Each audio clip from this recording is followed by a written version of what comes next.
Now, I am an absolute massive fan of Audi RSQ8. It's an SUV with unbelievable performance. 4-litre V8, 600 brake horsepower, 0 to 60 in 3.8 seconds, which is ridiculous stats from a car of this size. If you want one, you want a Vorsprung because you get all the spec you would want. Heads-up display, sliding roof, 23-inch wheels, which we're going to come to in a second, plus boatloads more, which we'll touch on when we get to the interior. Daytona grey.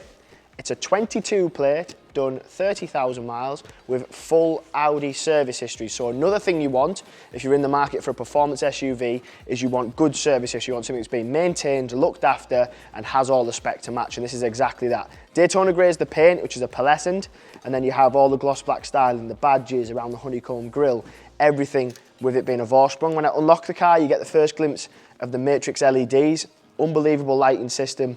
Obviously, one of the best that I think is physically on the market. When you come round to this side, you'll notice that it comes with 23-inch wheels. Now, usually on a performance SUV with 23s on, if they're aftermarket or something like that, it's going to affect the ride. But this is a factory 23-inch wheel. So again, it's all been programmed and tested to drive with the suspension. Everything drives perfect. Red brake calipers. There's very few options you can put on a Vorsprung. One of them is red brake calipers, which it has. The other one is the matte carbon twill inlays, which I'll show you in a second. Plenty of space in a Q8, on an RSQ8, so obviously it's based on the Q8, so 5 people in very comfortably. You've got honeycomb leather, fine napper, with the stitching, so it's a beautiful seat configuration, plenty of space. First glimpse of the pan roof. Bang & Olufsen sound system. Car's in great condition. 30,000 miles is not an awful lot of miles on a car like this, not if it's been maintained properly. And then the price reflects that, which this one definitely does. When you get to the back, you'll notice those huge oval exhausts. So Audi sports exhaust is standard. And then as far as the boot's concerned, you've got a good boot space. So great all-rounder. And if you're comparing these to cars with similar performance stats, you're upwards of well in excess of £100,000 to get a car like this. You've got air suspension, which you can control from the back for access. Luggage, suitcases, even pets if you needed to. That'll make things a little bit easier. The silhouette for me is what will win it over. Very similar, dare I say it, to Lamborghini Urus, but it'll cost you a lot less than what a similar age Urus would cost you. The matte carbon I was talking about, carbon twill, that's it on the door card there. So again, one of the only other options available. Electric memory setting seats. Now the seats are heated, ventilated and massaging seats, and yes, the car has a round wheel. We've been through this before with Audis. You can only get a Vorsprung with a round wheel. So I would choose a Vorsprung every time with the round wheel over a lesser spec with a flat bottom.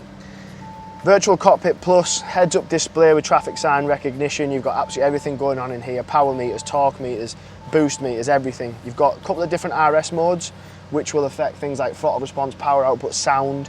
So again, it's an unbelievably quick car anyway, but you can make it sound ridiculous, so they sound very good. If I slide the roof back, you'll also notice Alcantara headlining, again something that you see on these high-end cars, and I can't repeat it enough. If you want an RSQ8, you need a Vorsprung. Gives you all the spec, all the features, and when it comes to resale value, whoever's looking to buy it will know that it already has the spec on it. You have everything going on the steering wheel. I've mentioned RS mode, you've got adaptive cruise control, lane keep assist, everything else. Your controls for your heated, ventilated seats are all down here. So heated, ventilated, dual zone climate control. If I pop into the car settings, you control everything else from this top screen here. So your 360 cameras, which I'll show you. Rear view, area view, 3D view. So if you're not used to driving a car this size, that'll come in handy. All your different car settings you can play around with in there as well. Your ambient lighting pack, which will be in here. Lights and vision, there she is. So again, if you want certain colours, you can change the brightness all the way around this carbon twill that you've got going on. Underneath the armrest, you've got USB chargers, everything like that, pre-sense, all safety systems. Mention the heads-up display, but again, if you're on long journeys, that'll come in handy on motorways. Quattro 4-wheel drive, it's pointless having 600 brake horsepower if you can't physically get the power down, but 4-wheel drive through Quattro will definitely help you do that. So there's loads of different options, controls. You've got your lumbar support and everything all to be controlled, but that's where your massage seats come up as well. So all standard on a Vorsprung. This car wants for nothing spec-wise, and it's got the history, it's got the spec, it's got those little finer details like the 23s, the calipers and stuff, just to finish it off nice. So great car, Great price, so have a look at other cars that produce this brake horsepower, and it definitely won't be the same price as this. So if you're interested, it's for sale as always, it's available. If you want to give me a ring, you'll catch me on my number above. Feel free to give me a call, I'll answer any questions that you've got.